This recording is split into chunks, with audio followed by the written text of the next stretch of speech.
Assalamualaikum warahmatullahi wabarakatuh. Selamat pagi semuanya.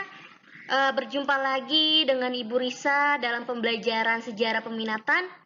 Hai semuanya, semoga kalian semua dalam keadaan sehat-sehat selalu. Materi kita hari ini kita akan membahas tentang revolusi Cina dan revolusi Rusia. Oke, selanjutnya di sini ada latar belakang terjadinya revolusi Cina. Revolusi Cina terjadi pada tahun 1911 di Cina bagian selatan atau Kanton yang merupakan ibu kota Kuantan. Canton berperan sebagai pusat kegiatan perdagangan dan hubungan luar negeri sehingga banyak paham baru seperti liberalisme dan nasionalisme. Revolusi ini terjadi karena timbulnya nasionalisme Cina.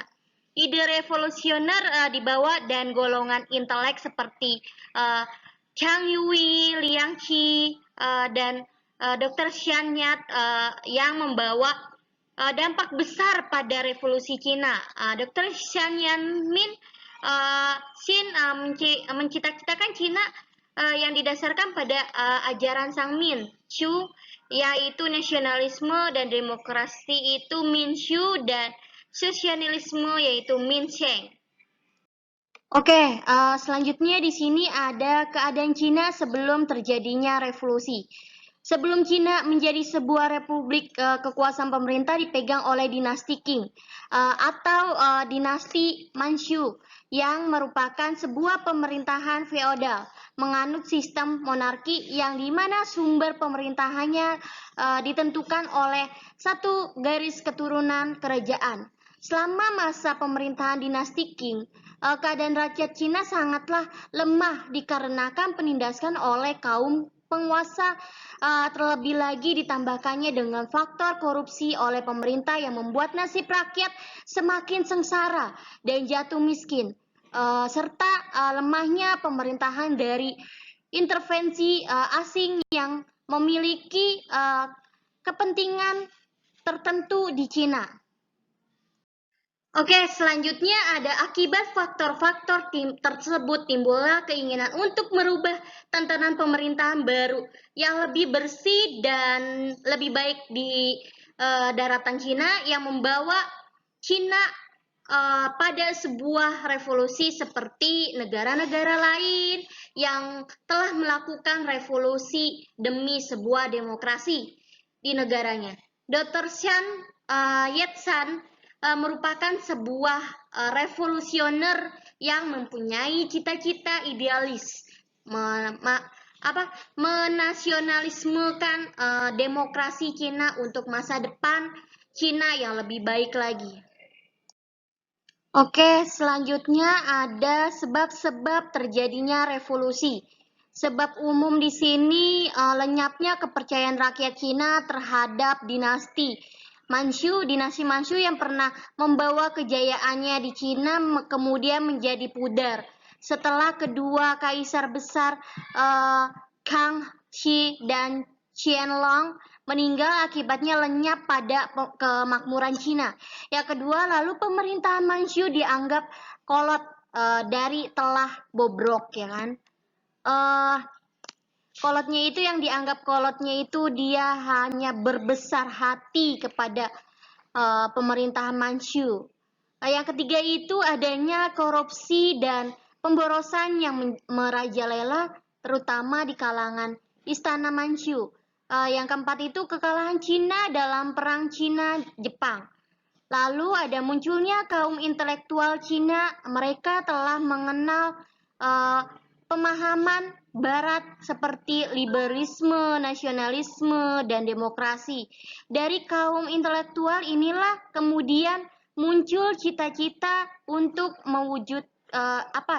menggulingkan pemerintahan Manchu. Oke, selanjutnya yaitu ada sebab khusus. Sebab khusus di sini ada yang pertama ada dinasti Manchu bersikap kolot dan tertutup. Yang kedua itu ada dinasti Dinasti Manchu lemah terhadap orang-orang asing. Hal ini mengakibatkan orang-orang asing yang ada di Cina bertindak seenaknya dan semaunya sendiri. Perang Candu I, Perang Candu II, pemberontakan Taiping dan pemberontakan Boxer menunjukkan betapa merajalelanya orang asing di Cina, bahkan melakukan perlawanan. Yang ketiga itu ketika orang-orang kayak Cina izin membangun jalanan, kereta api di Sichuan, pemerintahan itu ditolak dan izin tersebut diberikan kepada kongsi asing atau Jerman, Prancis, Inggris, dan Amerika. Rakyat Cina marah dan meletusnya revolusi Cina 10 Oktober 1911 di Wanxiang. Oke, selanjutnya ada jalannya revolusi Perang Candu I pada tahun 1839 dan sampai 1842. Perang Candu I terjadi ketika 20.000 ton candu milik orang Inggris di Canton, Cina dibakar orang-orang Cina atas pemerintah Manchu. Inggris marah dan menyerbu Canton. Manchu tak mampu menghadapi serangan Inggris dan Cina menyerah pada Inggris.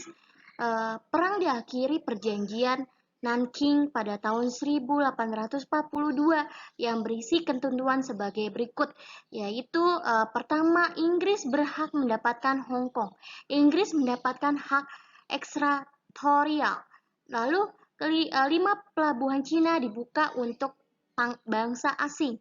Cina membayar kerugian perang. Dampak Perang Candu I adalah Cina terbuka lebar untuk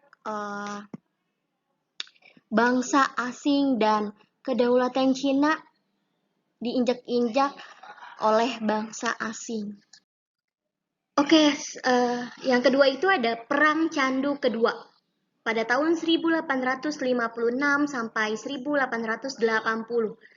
Merupakan bagian dari Perang Candu pertama yang penyelesaiannya dirasa tidak adil, terutama bagi pihak Cina. Sebab Perang Candu kedua ini ada kapal Tiongkok berbendera Inggris ditahan pihak Cina. Yang B itu ada padri Prancis di Guangxi dibunuh karena tidak memiliki surat izin masuk ke Cina. Perang dengan mudahnya dimenangkan oleh pihak Inggris dan diakhiri perjanjian Peing 1860 yang isinya sebagai berikut. 11 pelabuhan Cina dibuka lagi untuk bangsa asing. Yang kedua itu jawatan bea cukai Cina dipegang badan internasional yang terdiri atas Inggris, Prancis, dan Amerika Serikat. Lalu di sini ada di Istana Kaisar di Peking ditempatkan Dubes Inggris, yang lalu Cina terbuka bagi bangsa asing. Oke, selanjutnya pada masa waktu Cina masih berperang melawan Jepang pada tahun 1894 dan sampai 1895, kesempatan ini digunakan oleh Dr. Sun Yat-sen untuk mengadakan gerakan yang merampas Canton untuk dijadikan pusat revolusi, tetapi upaya ini gagal. Lalu selanjutnya yang ketiga ada pemberontakan Taiping pada tahun 1850 sampai 1864. Pemberontakan Taiping terjadi karena Manchu dianggap lemah terhadap bangsa asing yang makin merajalela di Cina. Ini sebagai dampak pembukaan Cina setelah kalah dalam Perang Candu I dan Candu kedua. Lalu timbulnya penderitaan dan kesengsaraan rakyat akibat pemerintahan feodal Manchu. Timbulnya keinginan rakyat untuk membangun masyarakat baru yang bahagia, sama rasa dan sama rata.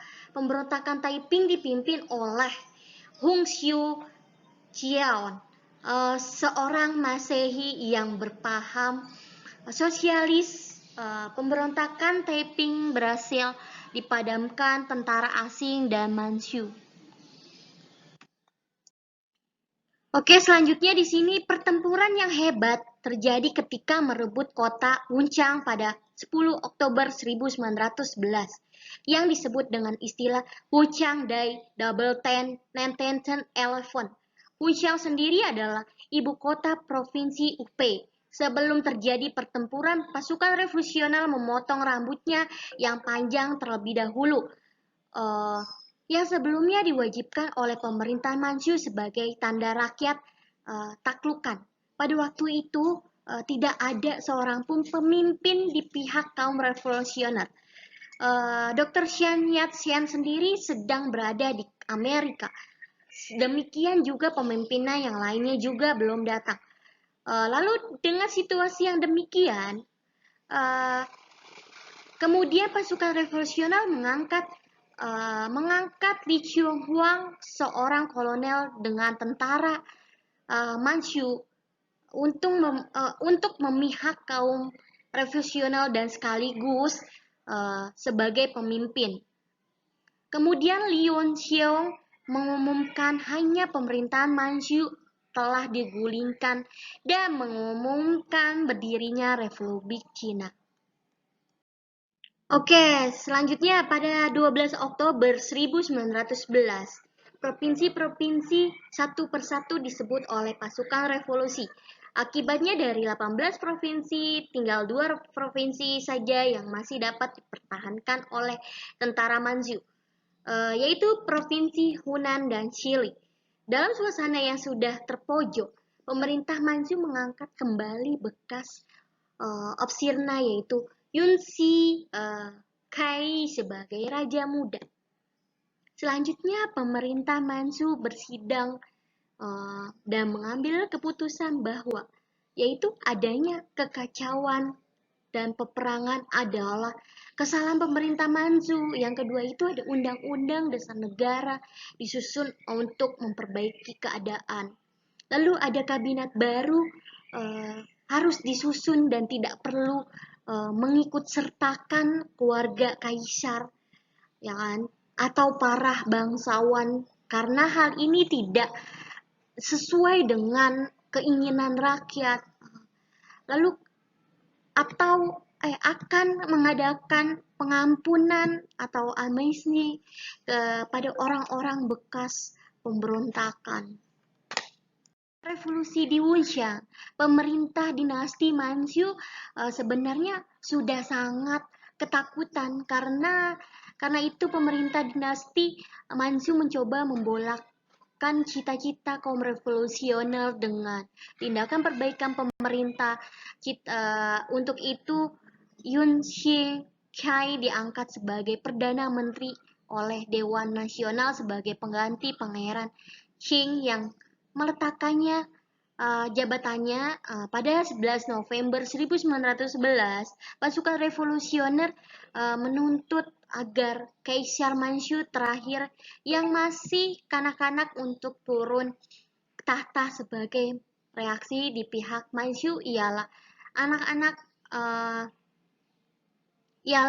mengangkat Yun Si Kai sebagai pemimpin sipil dan militer tertinggi di Cina Utara.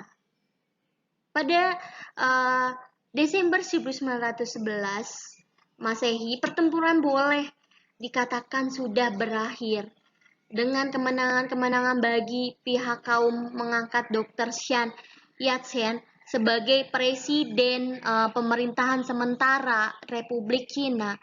Pada tanggal 1 Januari 1912, Mr. Dr. Xian dilantik sebagai Presiden Cina di Nanking. Tanggal 1 Januari selanjutnya dinyatakan sebagai tanggal berdirinya Republik Cina, sedangkan tanggal 10 Oktober yakni meletusnya revolusi di Wuhan menjadi hari kemerdekaan Cina.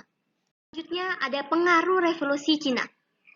Yang pertama itu ada Revolusi sosialis yang telah mencapai suatu tahapan baru itu telah mengadakan order baru yang mengembangkan gagasan dan kebudayaan baru. Yang kedua itu keberanian untuk melangkah maju telah berhasil menumbangkan mereka menganut jalan kapitalis.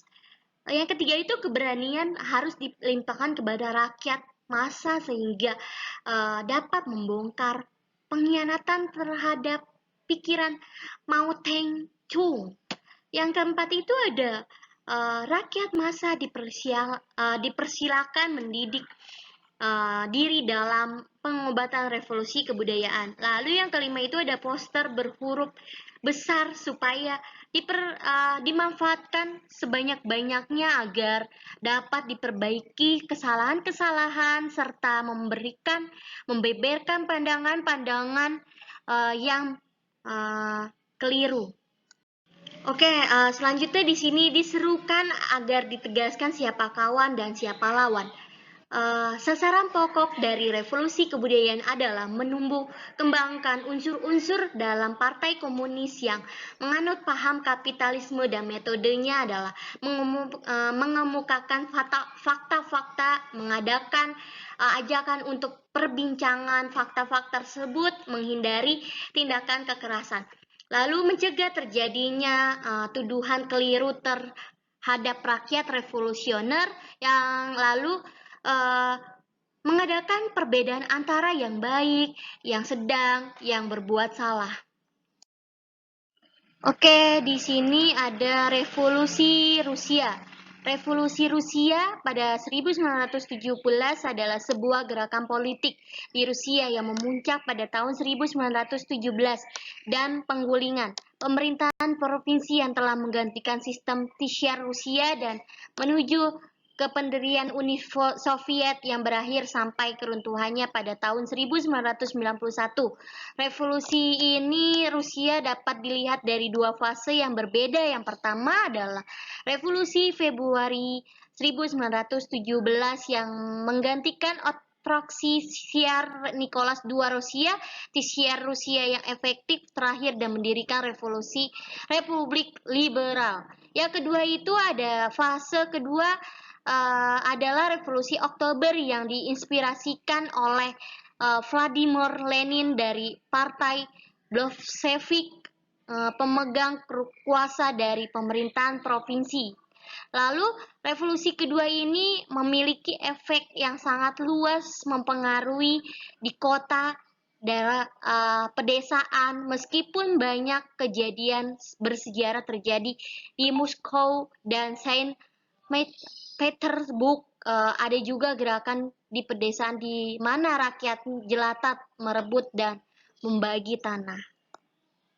Oke, selanjutnya di sini ada latar belakang dan peristiwa. Pada awal abad ke-20, industri dan pertanian di Rusia maju pesat. Hal ini sejalan dengan kebijakan pemerintahan Tsar Nicholas II yang senantiasa memajukan perekonomian dengan jalan meningkatkan produksi di pertanian dan memajukan industri. Namun di lain pihak Tsar mengangkat kehidupan politik rakyatnya sehingga muncul golongan buruh yang menuntut hak-hak politik rakyat. Oke, selanjutnya pada hari Minggu tanggal 22 Januari 1905, ribuan pekerja berdemonstrasi di depan istana dan diterima dengan tembakan sehingga lebih dari 1.000 orang meninggal dunia dan sekitar 2.000 orang luka-luka. Peristiwa Minggu Berdarah ini menimbulkan kemarahan rakyat. Lalu kejadian Minggu Berdarah merupakan kesalahan fatal bagi Ukraina dan sebuah kejadian dengan konsekuensi yang mematikan bagi rezim Tsar. Karena membantai orang biasa, Tsar tak pernah disalahkan sepenuhnya karena dia tidak ada di kota pada saat kejadian. Oke, di sini masih lanjutan. Lalu kejadian ini memicu aktivitas revolusi di Rusia yang mengakibatkan revolusi Rusia pada 1905. Nicholas II dipaksa turun tahta pada 1917 saat revolusi Bolshevik dan dipenjarakan beserta seluruh keluarganya. Kemudian masuknya semuanya dieksekusi. Lalu revolusi Rusia tahun 1905 diawali dengan pemogokan umum di Petrograd, diikuti oleh seluruh bangsa Rusia. Kaum buruh di St. Petersburg membentuk dewan buruh, kemudian diikuti oleh buruh-buruh seluruh Rusia. Oke, faktor lain yang menyebabkan terjadinya revolusi Rusia adalah keinginan rakyat akan pemerintahan yang liberal, kekecewaan rakyat terhadap pemerintahan revolusioner dan Tsar. Lalu ada tuntunan tentang perbaikan nasib kaum buruh dan tani. Kekalahan Rusia dalam perang Rusia-Jepang tahun 1905 melemahkan pemerintahan Tsar sehingga kaum revolusioner berani memberontak. Lalu peristiwa Minggu Berdarah meluapkan semangat revolusioner. Oke, selanjutnya ada contoh gambar dari foto keluarga Tsar dan keluarganya. Lalu ada contoh gambar dari Rasputin, yaitu penasehat dari Tsar. Di sini foto yang diambil pada 1913 atau 1914 ini memprihatinkan Tsar Nicholas II bersama keluarganya duduk dari kiri ke kanan Marie Ratu Alexandra dan Tsar Nicholas II, Natasha dan Alexei di kaki ayahnya berdiri di belakang Olga dan Tatiana. 100 tahun yang lalu, tepat 17 Juli 1918, Kaisar Rusia Tsar Nicholas II dan keluarganya dieksekusi mati oleh kelompok Bolshevik. Nicholas II mulai memimpin Rusia pada 1 November 1894. Saat itu rakyat Rusia kurang puas dengan kepemimpinan Nicholas II. Pada 1904 timbul perang antara Rusia dan Jepang. Akar konflik ini adalah perang perebutan kota Port Arthur dan Jar. Lalu efek dari perang tersebut memicu revolusi Rusia pada 1905 untuk meredam revolusi Tsar kedua, mengesahkan Dewan Perwakilan Rakyat atau Duma untuk mengubah konstitusi. Lalu di sini ada gambar Georgi Rasputin. Lahir pada 1869 di sebuah desa terpencil di Siberia, namun meninggal di istana Rusia pada tanggal 30 Desember 1916. Meskipun diduga memiliki kekuatan magis, ia dibunuh oleh kaum bangsawan Rusia, tapi beberapa orang percaya dia tidak pernah mati.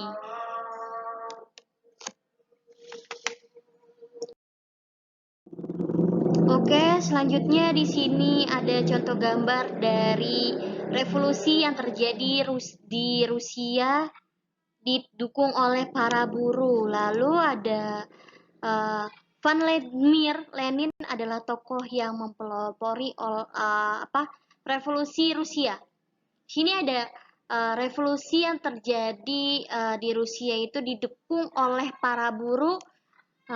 Keadaan Rusia sebelumnya revolusi 1917, Rusia adalah negara kerajaan diperintah oleh seorang Tsar dan Kaisar. Sebagian besar Tsar yang memerintah di kerajaan Rusia bersifat otoriter dan bertindak sewenang-wenangnya terhadap rakyatnya. Ketika Tsar Nicholas II memerintah Rusia, ia menjalankan pemerintahan dengan sangat reaksioner, tetapi dalam bidang ekonomi bersifat progresif.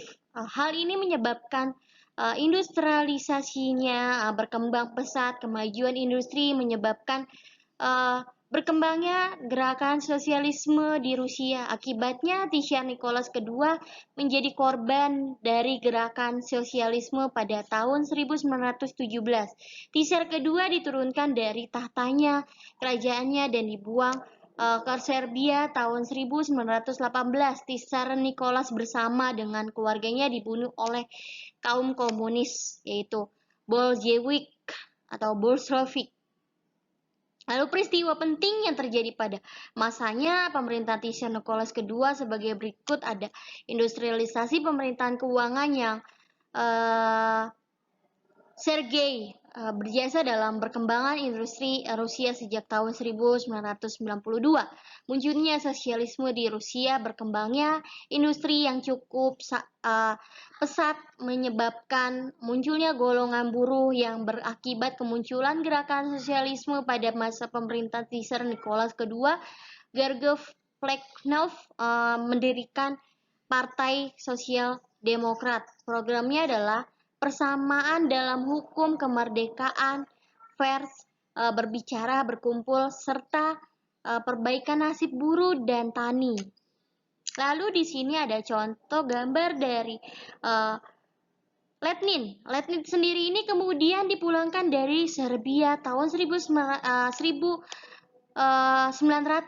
Lalu kemudian ia sempat berkeliling Eropa, mengunjungi berbagai konferensi Marxis. Tampaknya pemikiran Marxisme sudah melekat di kepalanya. Pada tahun 1903, Lenin sempat berselisih paham mengenai struktur kepartaian dengan Partai Sosial Demokrat dan Buruh Rusia. Salah seorang pengurus partai bernama Julius Martov menginginkan sebuah struktur yang otonom, sedangkan di lain pihak Lenin menginginkan struktur yang terpusat. Partai ini kemudian terpecah dua. Orang-orang Lenin kemudian disebut kaum Bolshevik dan orang-orang yang memihak pada Julius Martov disebut Menshevik. Oke, di sini ada sebab-sebab terjadinya revolusi Rusia, antara lain karena ketidaksukaan rakyat terhadap pimpinan Tsar Nicholas II, lalu adanya perbedaan sosial yang mencolok antara kaum bangsawan dan rakyat, perubahan agraria yang tidak memberikan dampak pada para petani, kekalahan Jepang pada tahun 1905, juga perbedaan sosial yang mencolok antara kehidupan Tsar dua bangsawan yang mewah dengan kehidupan rakyat biasa yang kesulitan dan miskin. Lalu di sini ada jalannya revolusi Rusia. Pada tahun 1905, kekalahan memalukan diderita oleh Rusia dalam perang melawan Jepang. Pada Februari 1917, pemberontakan terjadi pada 23 sampai 25 Februari 1917. Terjadi pemogokan dan demonstrasi besar-besaran di kota Petrograd, dan tentara yang diutus menghentikan demonstrasi malah berbalik mendukung demonstrasi. Akhirnya 2 Maret 1917, Tsar Nicholas II dipaksa mengundurkan diri dari kemudian didirikan pemerintahan sementara yang dipimpin oleh kaum kadet. Pada tanggal 2 sampai 3 Juni 1917, Petrograd diguncang oleh demonstrasi yang dilakukan oleh tentara pelaut dan pekerja. Selanjutnya, akhirnya pada 24 Juni kembali dibentuk pemerintahan koalisasi kedua. Program pemerintahan kedua dipimpin oleh Kerensky. Dialah yang menunjang kembali kehormatan Rusia yang merosot akibat perang. Setelah itu bentuk negaranya berubah menjadi republik. Untuk mengembalikan kehormatan Rusia, Kerensky memutuskan untuk menyerang Jerman secara besar-besaran, namun gagal karena tidak mendapat dukungan dari rakyatnya. Keadaan dimanfaatkan oleh kaum Bolshevik dengan cara diam-diam telah mempersiapkan pemberontakan jauh sebelumnya. Mereka membentuk pemerintahan sendiri, tentara sendiri yang disebut Tentara Merah, dan penyebaran propaganda anti pemerintahan borjuis. Oke, masih berlanjut.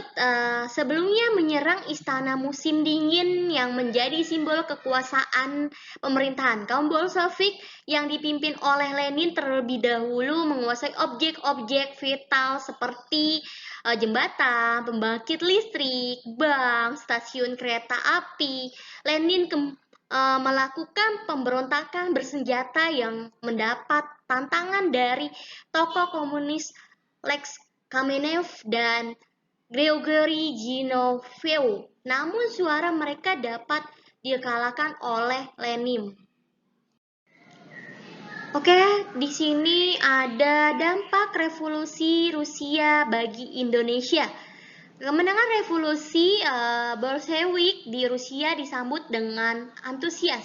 Terinspirasi oleh revolusi Rusia, ISDF mulai mengorganisir kalangan militer dengan membentuk dewan-dewan tentara dan pelaut yang kemudian dikenal dengan nama Kaum Merah. Kaum Merah ini berorganisir demonstrasi yang dilakukan oleh serdadu dan pelaut sehingga menimbulkan bentrokan dengan polisi. Oke, lanjutannya Darsono melalui surat kabar Hetfield Ward milik ISDV menyerukan pemberontakan dan dikebarkan bendera merah. Partai-partai moderat seperti Budi Utomo, Insulin D, dan Syarikat Islam mendesak agar pemerintahan Belanda menggantikan Volkshart menjadi parlemen pilihan rakyat.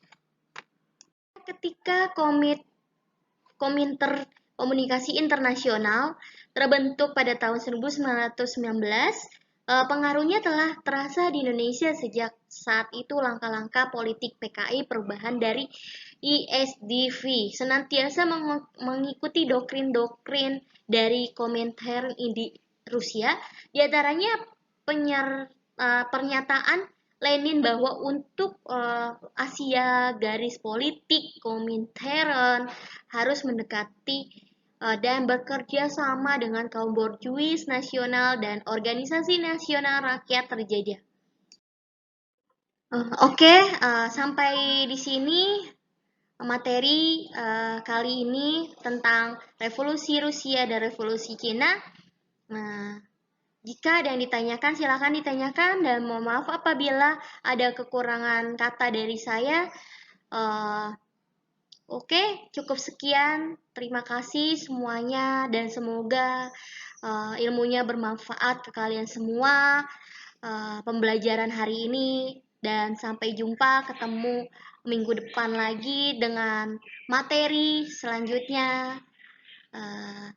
Jaga kesehatan selalu semuanya. Assalamualaikum warahmatullahi wabarakatuh.